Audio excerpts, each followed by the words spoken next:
la parole à Henri Magny du syndicat Soubitez de Clamecy et que le camarade Emmanuel Gruan se prépare.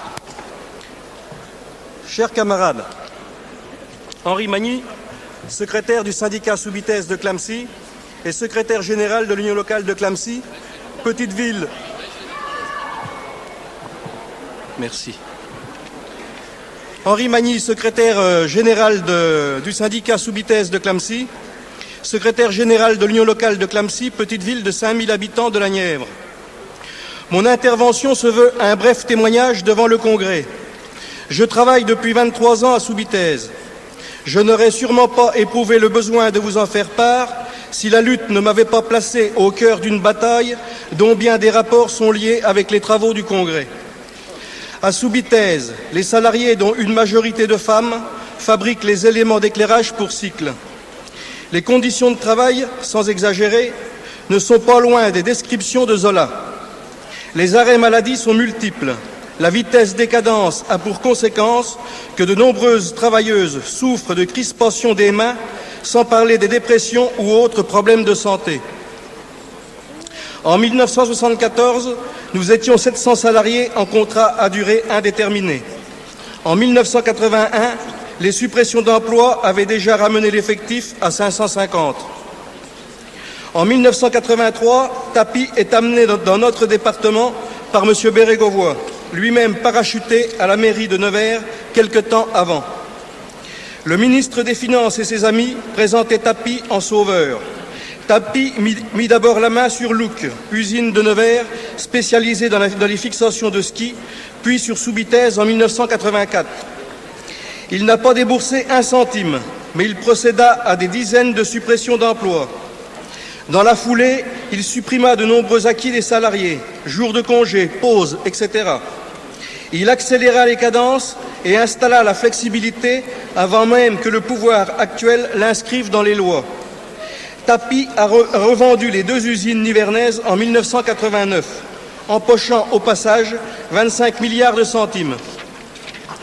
Pendant son bref séjour, il avait été arrosé de quelques millions de centimes de fonds publics, versés notamment par le Conseil général, dirigé par les élus majorité présidentielle.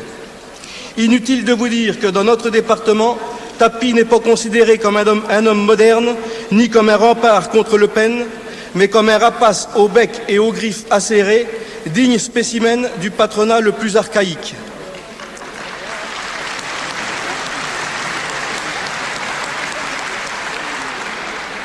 L'activité de notre CGT est pour quelque chose dans cette vision plus lucide. Car en 1983-1984, il ne manquait pas de prophètes pour le présenter en Messie. Patiemment, la CGT dans l'entreprise, la CGT dans la localité, la CGT dans le département a expliqué, dénoncé, proposé des initiatives d'action aux salariés.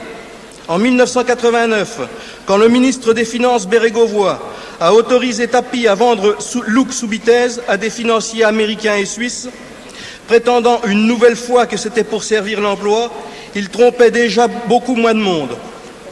À Soubitez, la CGT était depuis des décennies majoritaire, tout collège confondu, mais avec peu de syndiqués. FO a été créé tout de suite après l'arrivée de Tapi. Pour retrouver son influence majoritaire, le syndicat CGT, en lien avec l'union départementale, a dû dépoussiérer beaucoup sa pratique. C'est dans les luttes pour l'emploi stable, pour les salaires et les conditions de travail que nous avons bousculé nos routines. En 1987, nous retrouvions la majorité au comité d'entreprise. Aux dernières élections, fin janvier 1991, cette majorité était confirmée, avec 61%, tout collège confondu. Il faut croire que les salariés apprécient une CGT qui les informe clairement des combines des patrons, quels qu'ils soient, et celles des gouvernants. Il faut croire que les salariés se retrouvent avec une CGT qui recherche avec eux les initiatives d'action. Par exemple, en 1990 à Soubitez, il repoussait par un vote la formule d'intéressement avancée par le patron qui excluait les malades, les accidentés, les précaires et les retraités d'une partie du salaire. Avec la CGT, les travailleurs indiquaient préférer que ces sommes soient versées en salaire garanti, n'excluant personne ni aucune période de la vie. Nous débattons d'indépendance. Notre expérience s'inscrit, je crois, aussi dans ce débat. Les salariés de Soubitez ont montré qu'une CGT active et pas neutre leur convenait bien. Par contre, patrons et relais locaux de la politique au service du capital ont sans aucun doute imaginé d'étouffer la voix de ceux qui refusaient de se résigner et de se laisser faire. C'est ainsi que le délégué syndical CGT que vous avez devant vous a été pris pour cible. 2 mises à pied en 6 mois et une tentative de me licencier pour soi-disant faute grave. Avec les salariés de Soubitez, nous avons gagné l'annulation des 2 mises à pied et le refus d'autoriser mon licenciement par l'inspection du travail. Nous avons gagné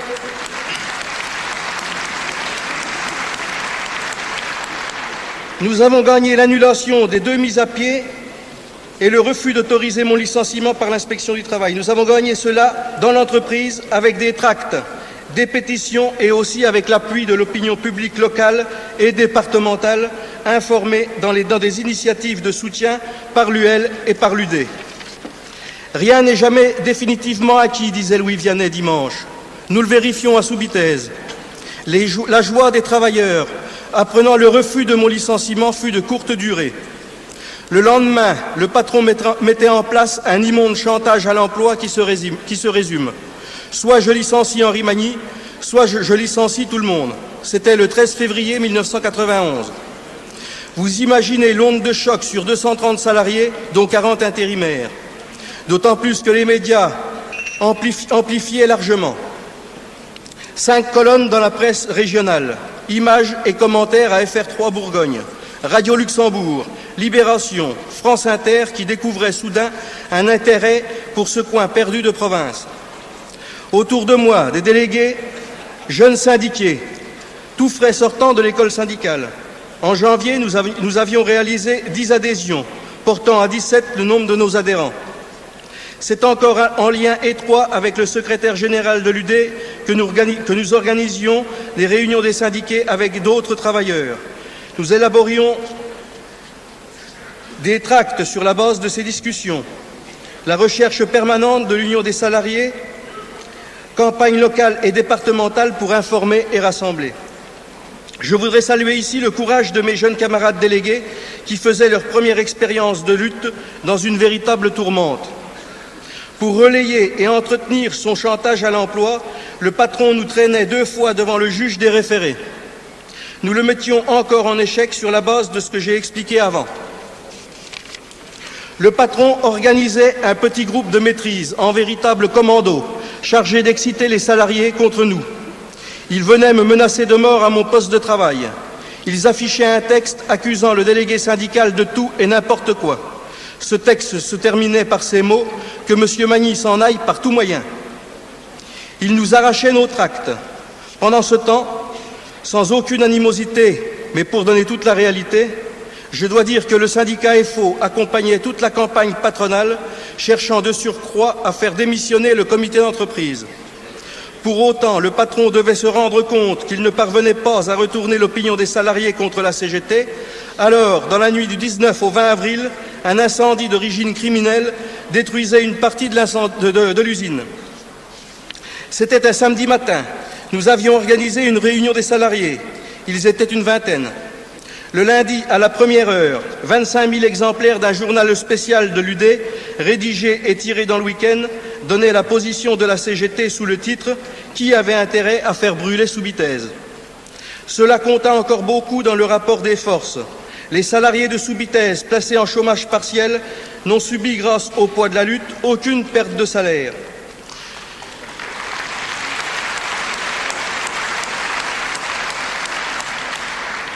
Nous posions aussitôt avec force l'exigence que les coupables soient arrêtés et jugés et qu'un calendrier de réembauche soit établi. Bien entendu, il fallait réorganiser le contact avec le maximum de salariés, dissiper les illusions nées des réunions organisées par le directeur départemental du travail, montrer dans des conditions inédites le chemin de l'action collective. Pas simple, comme on dit. Dès le lundi suivant l'incendie, les hommes de main du patron étaient dans l'usine. Les délégués FO aussi. Très rapidement, 135 salariés étaient repris. Le sous-préfet de Clamecy se faisait photographier par la presse félicitant le patron pour le redémarrage. Cela donne une idée de l'attitude des pouvoirs publics. Donnant tous les gages possibles au patron, il devait néanmoins tenir compte de l'opinion publique nivernaise. C'est ainsi que le ministre du Travail confirmait le refus de mon licenciement. En novembre, le patron supprimait la moitié des emplois existants avant l'incendie. La plupart des licenciés sont adhérents ou électeurs CGT. Depuis l'incendie, les délégués CGT ne peuvent entrer librement dans l'usine ni dans les locaux syndicaux. Cette répression fait aussi partie de la réalité à prendre en compte dans nos réflexions sur la syndicalisation. Je peux vous dire que l'action se poursuit avec les licenciés. Des réunions, des initiatives collectives à la direction du travail, à la préfecture. De nouveau, sous cette pression, l'inspection du travail refusait le licenciement des délégués. Le patron, avec le sous-préfet, imaginait alors de nous offrir de l'argent pour nous faire partir. C'est ainsi qu'il m'a signé un chèque de 20 millions de centimes qui se serait ajouté à mes indemnités de licenciement. Mon salaire mensuel est de 4 500 francs net. Vous comprenez bien que ce chèque m'a travaillé. C'est entouré de la fraternité de mes camarades que j'ai décidé de le dénoncer aussitôt, dès ma décision prise.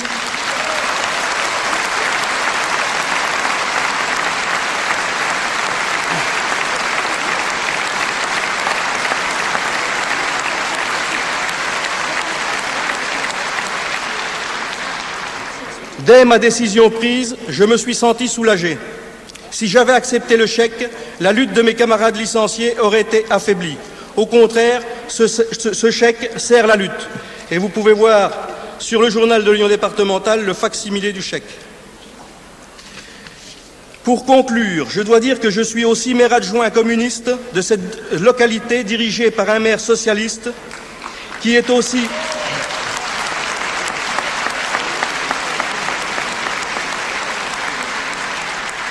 dirigé par un maire socialiste qui est aussi président du Conseil général et député à l'Assemblée nationale d'une circonscription où il a remplacé François Mitterrand en 1981.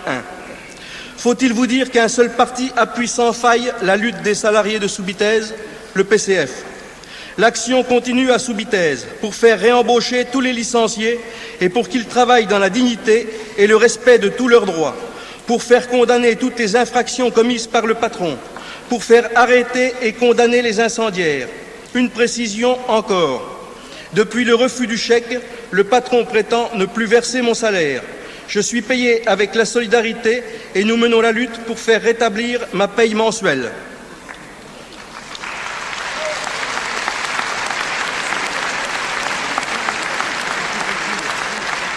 L'orientation de notre 44e congrès que nous essayons avec l'UD de mettre en œuvre a manifestement permis que nous ne soyons pas écrasés par le rouleau compresseur du patron. Notre lutte est difficile, mais sans forfanterie, je peux vous assurer que notre CGT n'a pas affaibli son rayonnement, bien au contraire. Il y a plus de monde pour travailler à l'UL, venant de l'hôpital, des PTT, des municipaux, d'une petite entreprise chimique où nous venons de constituer le syndicat. Pour moi, le 44e congrès est un formidable encouragement. Vive notre CGT!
Après ce grand moment de fraternité, je passe la parole à Emmanuel Gruand de la Fédération de l'agroalimentaire et que Daniel Guin se prépare.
J'ai appelé maman là. Un papa. Film.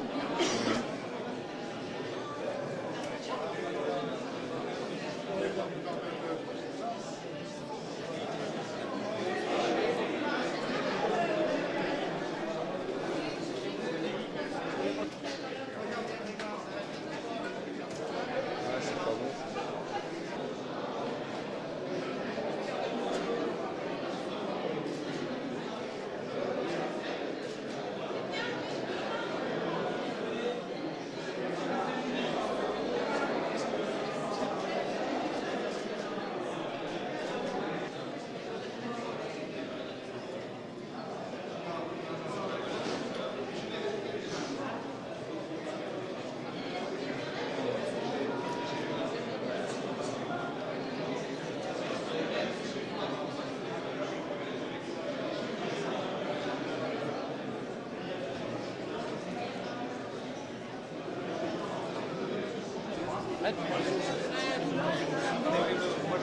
C'est sûr qu'il faut être attentif à toute cette histoire. Ça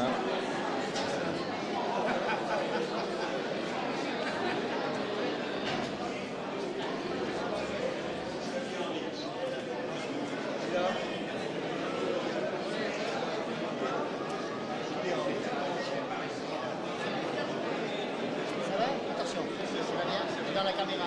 Ça va? Et enfant?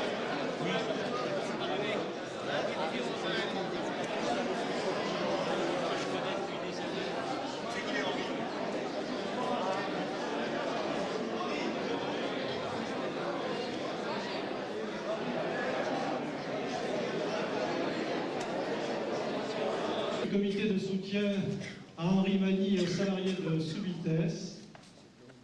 Je tiens à remercier la totalité des gens ici présents qui ont répondu à l'invitation de l'Union locale CGT et de l'Union départementale CGT pour fêter la réintégration d'Henri et de Michel chez Marvi France, ex-Subitès.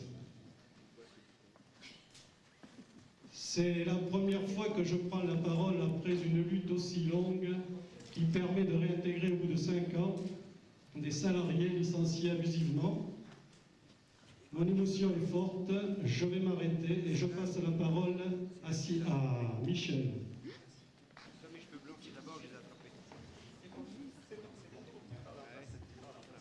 D'abord, je veux remercier tous les collègues, amis et camarades qui sont venus ce soir.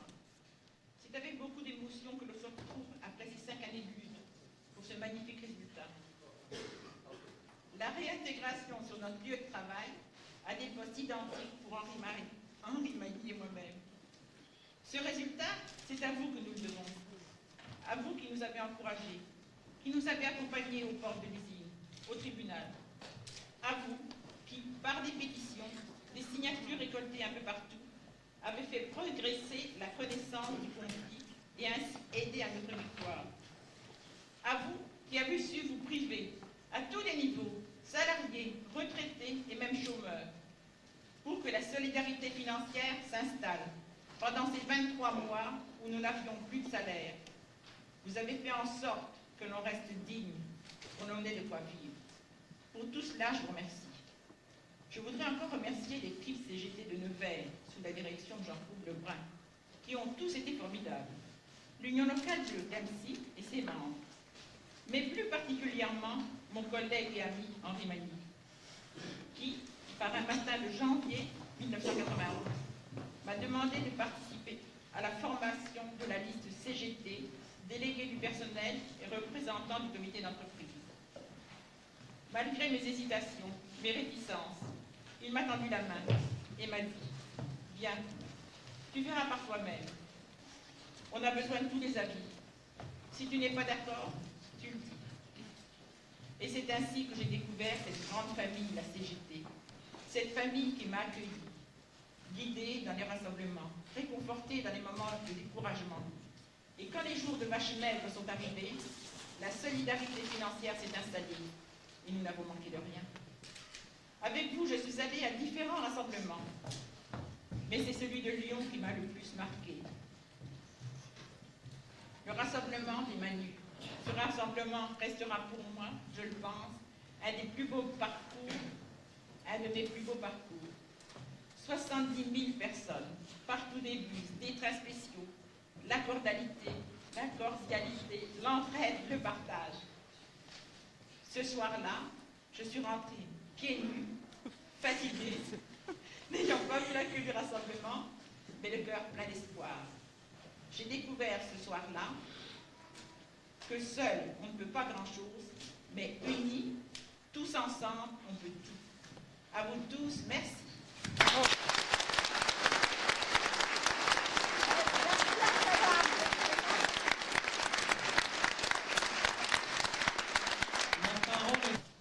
Depuis près de 5 ans, en effet, le personnel ne pouvait plus préférer une organisation syndicale par rapport à une autre.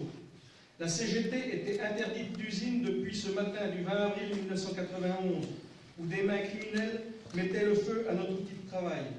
Cet acte inqualifiable était perpétré après toute une série d'atteintes aux droits des salariés, en particulier celui de militer à la CGT, chantage à l'emploi, menaces physiques, etc., etc. Une cinquantaine de personnes perdaient leur emploi et ceux qui restaient étaient soumis à des conditions de travail encore plus difficiles. C'était pour mieux s'en prendre aux intérêts de tous que le patronat avait mis en place toute sa machination. Celle-ci avait commencé par 2 mises à pied injustifiées contre le délégué syndical CGT que j'étais et que je suis resté. Puis une procédure de licenciement était engagée à mon encontre. J'avais bien sûr conscience qu'à travers moi, c'était tous les salariés qui étaient visés, et dès le début, j'ai pris la décision de ne pas laisser faire et de défendre les droits et libertés avec tous ceux pour qui le mot démocratie a un sens. Je savais bien sûr que cela serait difficile, mais j'avais confiance dans mon organisation syndicale, la CGT. J'avais confiance dans les salariés de Clamecy, du département, dans la population nivernaise. Bien sûr, lorsqu'une telle machine contre les droits et les libertés se met en mouvement contre le salarié que j'étais, que je suis resté, beaucoup de choses défilent dans la tête. Je me disais, qu'est-ce que je vais devenir si je suis licencié? Comment je vais pouvoir faire face au remboursement en cours, etc. Mais la confiance dans l'efficacité de la lutte a toujours été la plus forte, car je me disais aussi, ils ne savent pas jusqu'où je peux tenir. Ils doivent penser que je vais craquer et que j'arrêterai la lutte, mais je tiendrai. C'est vrai qu'ils ont pu croire y arriver lorsqu'ils m'ont proposé 200 000 francs pour que j'arrête de lutter. Et il est vrai que sous la torture morale, c'était un des moments les plus durs de ces 5 années de lutte. Mais encore une fois, grâce au soutien de mes camarades, j'ai pu résister. Il me fallait tenir pour moi, bien entendu, car il n'est pas drôle de devenir chômeur, mais aussi pour tous ceux qui ont été abusivement licenciés à la suite de l'incendie criminel. Il me fallait tenir aussi pour empêcher que de tels faits ne deviennent en quelque sorte une méthode de gestion. 50 luttes, de très nombreuses initiatives d'action, 24 décisions de justice qui sont autant de condamnations du patron pour les violations du droit. Tout ceci constitue aujourd'hui une référence pour tous les salariés du pays. Ma réintégration à l'usine ce lundi 29 janvier 1996 avec Michel Simonet a été une grande joie de retravailler parmi mes collègues avec la satisfaction du devoir accompli. Mais il reste encore à faire. Un certain nombre de licenciés n'ont toujours pas de travail ou n'ont que des petits boulots. Nous devons tout mettre en œuvre pour qu'eux aussi retrouvent leur poste de travail. Car certes, pour certains, la lutte a permis d'obtenir des dommages et intérêts, mais cela ne remplace pas un emploi. Et puis il reste cet incendie criminel, où les coupables n'ont pas encore été arrêtés, jugés et condamnés. Un tel crime ne doit pas rester impuni, et tout doit être mis en œuvre pour que là aussi justice soit rendue. Cette victoire a été possible parce que nous n'étions pas seuls. En effet, dès le début, en janvier 1991, un comité de soutien se formait sous la présidence de Cèdre Cadena.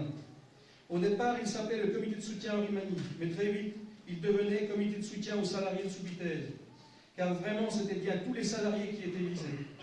Je voudrais donc ce soir remercier Cèdre Cadena, maire adjoint de Clamecy et secrétaire de la section locale du Parti communiste français. Je voudrais remercier tous les membres du comité de soutien qui s'est très vite élargi, comprenant des gens de sensibilités différentes. Je voudrais remercier tous mes camarades des syndicats CGT du département. Lorsque les patrons, pour se soustraire à une décision de justice ordonnant notre réintégration, inventaient notre démission, ces camarades organisaient la solidarité.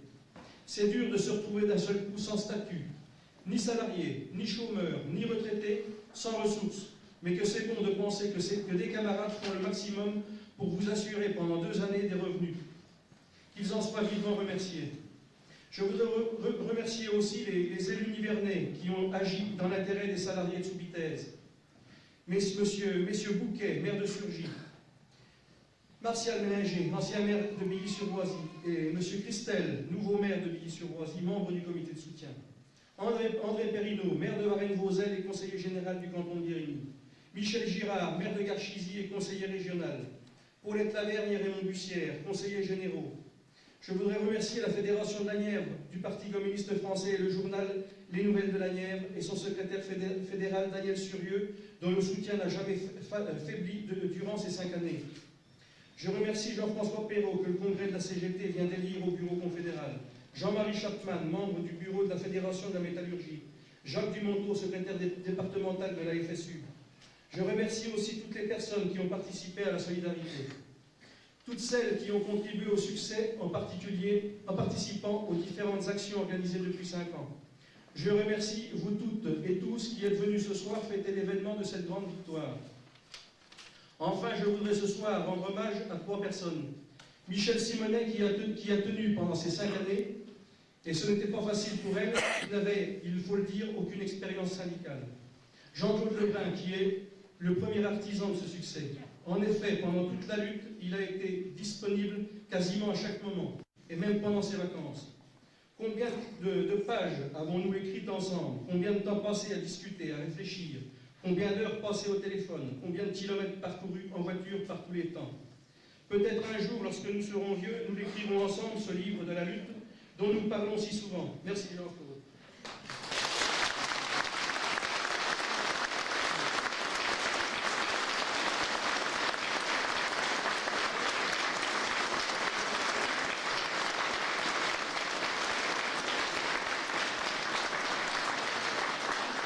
Enfin, je vais rendre hommage ce soir à ma femme Josiane, qui a été à mes côtés pendant ces 5 ans. Elle a fait plus que d'être à mes côtés, excusez-moi, elle m'a constamment aidé, m'accompagnant partout à chaque fois qu'elle le pouvait, et elle le pouvait souvent. Elle m'a remonté le moral dans les pires moments. Il y en a eu. C'est aussi beaucoup grâce à elle que j'ai pu tenir, et je l'en remercie. Et je voudrais vous dire ce soir, puisque je profite de l'occasion pour vous dire que c'est encore pas tout à fait ma femme, mais que j'envisage très sérieusement de...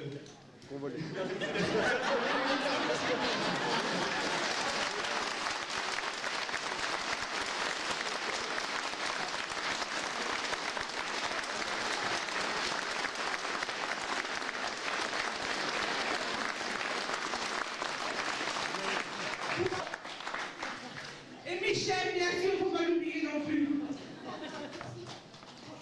Les camarades, nous ressentons tous ce soir que nous vivons ensemble l'un de ces moments qui marquent une vie humaine. C'est déjà pas facile. Et qui reste gravé longtemps dans les mémoires. Attendez que je reprenne mon calme, mais c'est pas si simple. Ce n'est en effet pas banal, au terme de 5 années de lutte, de fêter la reprise du travail parmi leurs collègues des 2 délégués CGT de Soubitaise, Henri Magny et Michel Simonet. Nous venons de les écouter avec émotion nous donner leurs sentiments. Permettez-moi maintenant, au nom du CGT de la Nièvre, de vous livrer quelques réflexions et quelques enseignements. En premier lieu, nous voulons mettre cet authentique succès des droits de l'homme au service des salariés de Soubitaise. Salariés de Soubitaise, en retrouvant vos délégués CGT, vous recouvrez maintenant des libertés fondamentales dont vous êtes privés depuis 5 ans. Maintenant, vous pouvez de nouveau vous informer de vos droits sociaux, vous pouvez choisir votre syndicat, et quand viendront les élections, vous pourrez choisir les délégués qui vous conviennent. Désormais, dans l'usine, il n'y aura plus seulement ce que dit le patron, il y aura aussi l'avis, les informations du syndicat CGT, et vous pourrez vous former votre propre opinion pour défendre par vous-même vos intérêts. Ce succès, nous le mettons au service de tous ceux qui ont été licenciés après l'incendie criminel et n'ont pas retrouvé de travail stable. Et beaucoup sont avec nous ce soir. Avec la réintégration des délégués CGT, travailleurs licenciés, vous avez maintenant dans l'usine un point d'appui solide pour faire valoir votre droit au travail, vos exigences d'être vous aussi réintégrés dans cette usine où vous avez passé une grande partie de votre vie. En effet, les 22 licenciés, comme l'a dit Henri, qui ont contesté avec nous leur licenciement, ont déjà obtenu la condamnation de l'ex-PDG de Soubitez pour licenciement abusif et le versement de dommages et intérêts. Mais bien sûr, comme a dit Henri aussi, c'est pas encore le travail stable et c'est ça qu'il faut obtenir. Mais tout de même, les autres licenciés, ceux qui n'ont pas bougé, eh bien, ils n'ont rien obtenu. Cette victoire des droits de l'homme, nous voulons la mettre à la disposition de tous les salariés de ce département et de France. C'est pourquoi nous en soulignerons quelques aspects, mais sans doute trop partiels. En 1990, quand le PDG Lauré frappe d'une première sanction injustifiée le délégué syndical CGT, notre ami Henri, le culte du profit roi est bien en cours dans ce pays. Tapi est cité en modèle par les gouvernants. Et le syndicalisme, par contre, est fortement décrié, particulièrement la CGT, coupable de refuser la remise en cause des acquis sociaux, les suppressions d'emplois et l'écrasement des droits des salariés. Très vite, début 91, on peut voir que derrière le PDG de Soubitez, il y a l'organisation patronale et toutes les forces qui se situent dans l'acceptation de la domination du profit capitaliste. Le patronat veut en effet installer partout la loi de la jungle, c'est-à-dire la loi des plus forts, avec la déréglementation, la précarité, des travailleurs surexploitables et jetables à merci. Avec Soubitez, ils veulent faire un exemple. Écraser un syndicat qui était majoritaire. Et donc tenter de décourager tous les salariés et de discréditer avec le syndicalisme authentique tout ce qui peut aider les travailleurs à se défendre. C'est ainsi qu'en février 91, quand la première tentative de licencier Henri est refusée par l'inspection du travail, le dispositif patronal met en cause aussi bien l'inspection du travail que la CGT. Du côté patronal, on ne fait pas dans la dentelle. Un odieux chantage à l'emploi est déployé. Un homme qui n'a rien à se reprocher, qui se dévoue pour ses semblables, Henri, est montré du doigt, conspué publiquement. Il doit être licencié, sinon vous serez tous licenciés, peut-on entendre. Ce chantage immonde, oui, véritablement odieux, est relayé malheureusement par des journaux, des radios, la télé. Dès février 91, une note d'origine patronale diffusée dans l'usine contient cette phrase terrible. Il faut sauver l'emploi, ça c'était le prétexte, par tout moyen. Quelques semaines plus tard, le groupuscule d'agents de maîtrise qui se charge des basses besognes du PDG fait signer ce texte avec la même phrase. Qu'Henri Magny s'en aille par tout moyen. Le patronat parie sur la peur. Il accumule les contre-vérités, les accusations toutes plus fausses les unes que les autres, contre les délégués CGT et leurs syndicats. Menaces verbales, puis physiques.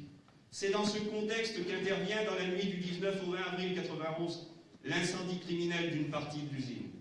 Comment ne pas penser devant cet acte criminel à ces mots terribles par tout moyen? Mais le 20 avril au petit jour, quand Henri me téléphone pour m'apprendre qu'il y a eu incendie criminel, les gendarmes sont chez lui et c'est à lui qu'on demande de ne pas quitter Clamcy.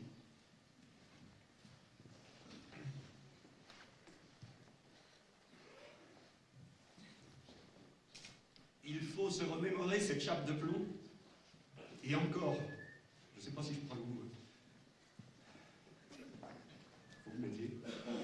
Et encore, je la résume beaucoup pour comprendre toute la portée de la victoire.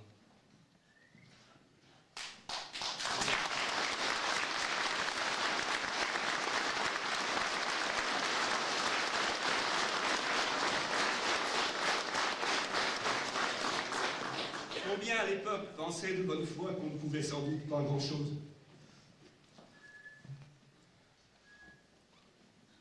Devant un tel arsenal patronal. Et pourtant, j'y arrive pas.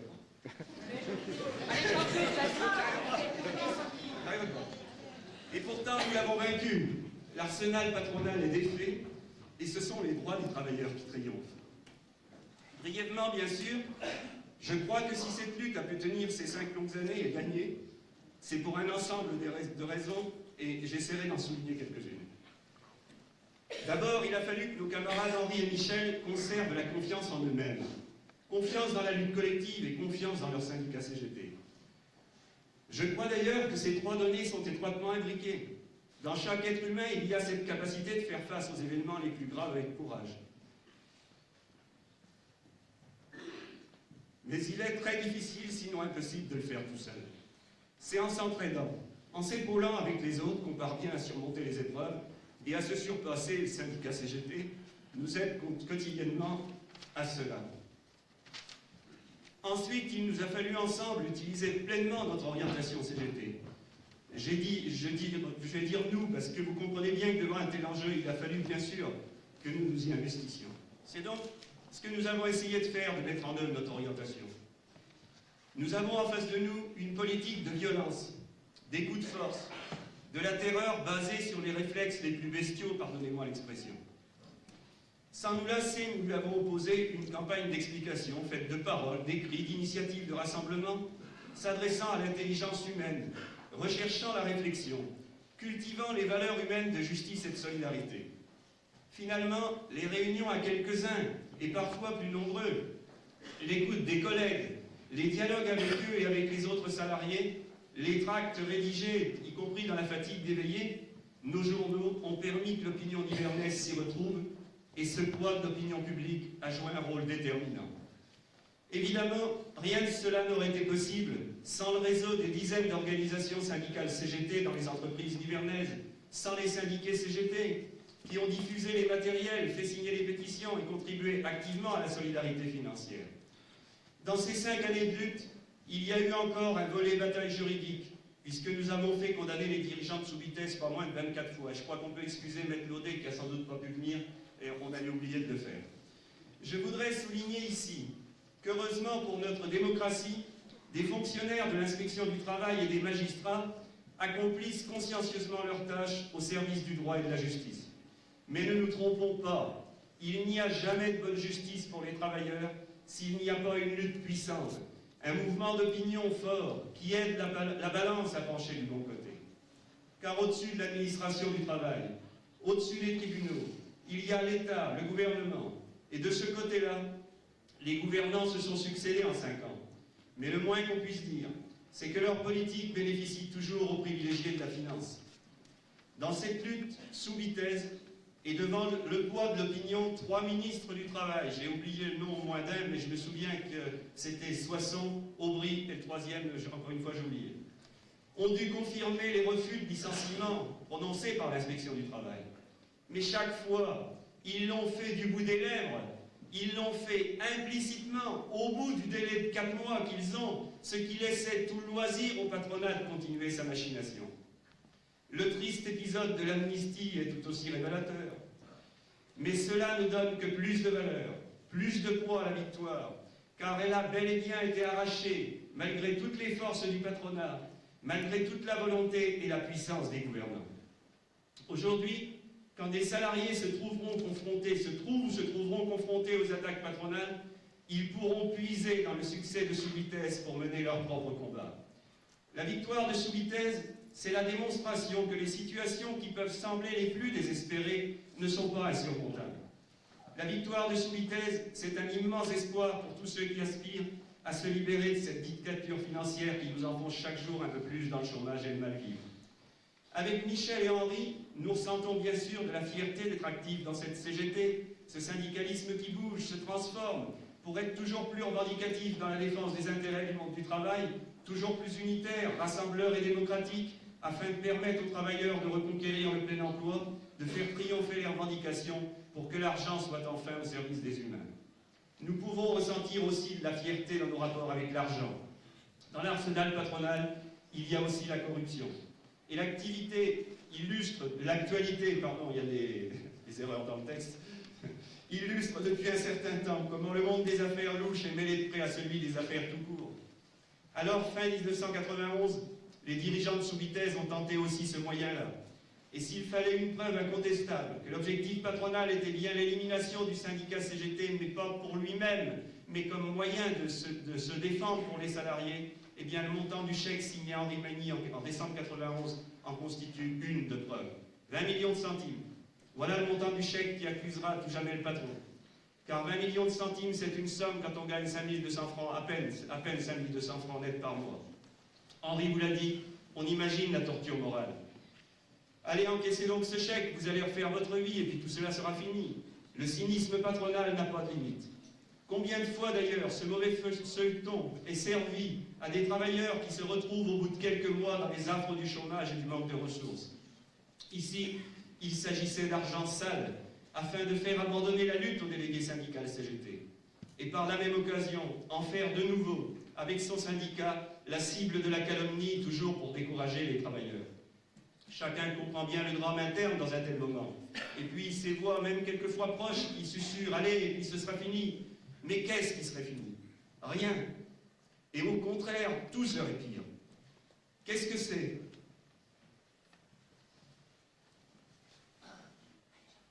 Ouais, on va y arriver. Qu'est-ce que c'est la véritable amitié dans de telles circonstances? Sinon, l'aide à la résistance, au refus, l'aide à garder le cap de la lutte solidaire. Eh bien, c'est ce cap qu'ont su garder courageusement Henri et Michel avec l'aide de la CGT. L'argent sale a été renvoyé sur son terrain, celui du patronat. Et la lutte a été autrement plus fructueuse. Grâce à la lutte solidaire, le patron a dû payer finalement les salaires d'Henri et Michel pendant ces 5 années. Henri est P1, il rentre avec 5 438 francs nets et Michel avec à peu près, je crois, la même chose. Ce n'est pas gros, c'est même très insuffisant. Mais c'est de l'argent propre, celui qu'on tire honnêtement de son travail et qui permet d'avoir la tête haute, de préserver sa dignité. De plus, dans cette bataille, nous avons contraint le patron à payer quelques millions de centimes d'astreinte pour sanctionner ces violations des droits. Eh bien, ni Michel ni Henri ne se mettront cela dans la poche, ni quiconque. Cet argent issu de la lutte servira à financer la lutte au service des intérêts de tous les travailleurs. Avec la lutte, on se sent bien, on se sent propre, on peut se regarder.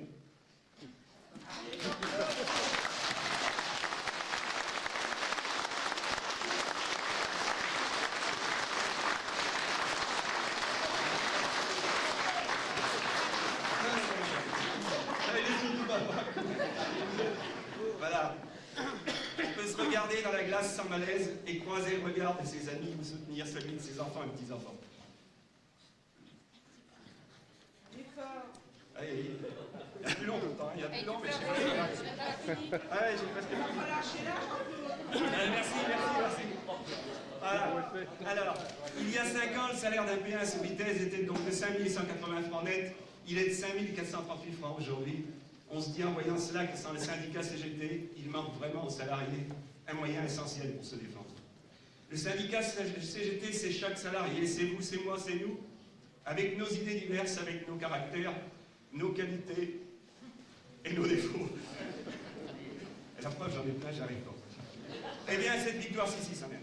Eh bien, cette victoire de Soubitez, je crois que nous pouvons l'offrir aussi à toute cette jeunesse que les politiques patronales voudraient enfoncer dans nos futurs. Déjà, elle s'implique dans les mouvements sociaux et des succès sont engrangés comme les embauches à Infi, les retraites des cheminots et des fonctionnaires, les salaires à Bosnie et les jeunes lycéens, jeunes précaires, jeunes chômeurs, jeunes travailleurs. On peut vous dire aujourd'hui, oui, vous pouvez résister au chômage, à la drogue, à la violence. Oui, vous pouvez vous construire un avenir dans la solidarité, la fraternité et l'action collective. Tel que vous êtes, prenez toute votre place dans le syndicalisme de lutte et de liberté. Nous serons toujours avec vous contre la dictature du fric et pour édifier une société de justice et de vie.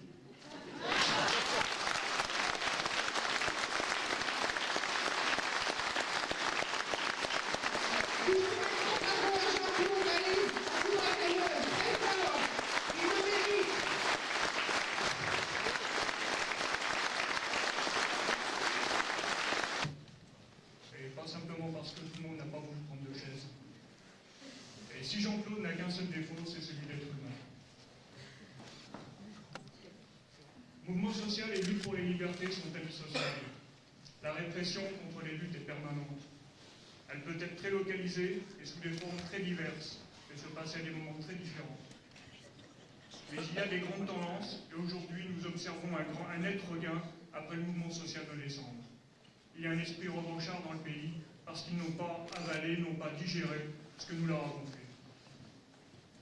À EDF, par exemple, dans les Bouches-du-Rhône, il y a eu des sanctions contre des cadres qui étaient solidaires du mouvement de grévistes. Dans les centres de distribution, dans les centrales nucléaires, pour cause d'arrêt de tranche de la part des grévistes, pour cause de coupure de courant, il y a eu des mises à pied, des sanctions très lourdes contre les salariés. À Euro Disney, dans l'Île-de-France, Parce que des salariés ont voulu faire grève pour leur salaire, il y a eu des provocations de la direction. Une jeune femme, toute mince, pas très grande, après un coup de genou de la part d'un musclé de la direction et s'est retrouvée à l'hôpital. Les actions de solidarité vis-à-vis des délégués, des 18 délégués qui ont été licenciés par la direction d'Euro Disney ont d'ores et déjà permis de réintégrer la plus grande partie d'entre eux. 6 licenciements refusés par l'inspection du travail sur les 8 délégués licenciés, réintégrés dès jeudi dernier, et le recours auprès du ministère du Travail pour les 2 autres délégués qui sont encore en voie de licenciement. Je citerai aussi l'exemple d'Alain Henry, un camarade de la FACOM, métallurgiste, à Choisy-le-Roi, qui doit en être à sa 7e ou 8e tentative de licenciement et qui, à chaque fois, grâce au rapport de force avec ses camarades dans l'entreprise, a été réintégré. Et lui aussi, on lui a fait le coup du chèque. Et puis, il y a la SNECMA, par exemple, dans l'Essonne. À chaque manifestation, la direction a envoyé une lettre aux manifestants. Dans d'autres entreprises, on signifie aux cadres qui sont indignes de rester cadres parce qu'ils sont solidaires avec les grévistes. Dans toute résistance à l'oppression, il y a un devoir de mémoire. Il y a un devoir de publicité au sens moral, au sens syndical du terme, et c'est un des rôles de la CGT. Votre victoire nous apporte de l'espoir, mais elle doit aussi servir de leçon à ceux en face qui n'oublient pas. Vous avez montré, confirmé, que la liberté d'agir collectivement, de s'exprimer librement, concerne l'ensemble des salariés, de la population. C'est une liberté fondamentale. Vous avez montré et confirmé que le droit de s'organiser, de se syndiquer, est porteur d'efficacité dans la durée, car il vous en a fallu. C'est pour cela aussi qu'il est si fortement combattu. Tenir, résister, ne pas céder au chantage. Par exemple, le chantage de la pensée unique. Le marché mondial, organisé par les multinationales, serait la seule loi. Les États, les services publics et les citoyens n'auraient plus rien à dire. Ils savent le danger de toute résistance, même locale, même apparemment isolée. Car l'exemple peut faire école. Il doit servir de leçon à ceux qui, les yeux rivés sur leurs objectifs financiers, oublient que la société est d'abord composée de femmes et d'hommes, de jeunes envers qui elle a une responsabilité particulière. Je ne prends pas beaucoup de risques en disant que vos résistances, vos prises de conscience, vos rassemblements, votre unité, depuis 1990, ont un lien très profond avec le mouvement de masse de décembre 1995, qui a donné un coup d'arrêt à la pensée unique, qui a interpellé aussi l'Europe et le monde, et qui a redonné espoir à beaucoup qui commençaient à le perdre. Faisons en sorte, là où nous vivons, de pousser maintenant l'avantage dans les entreprises, dans la société, comme vous avez su le faire ici avec Henri et Michel, pour vous, pour nous tous.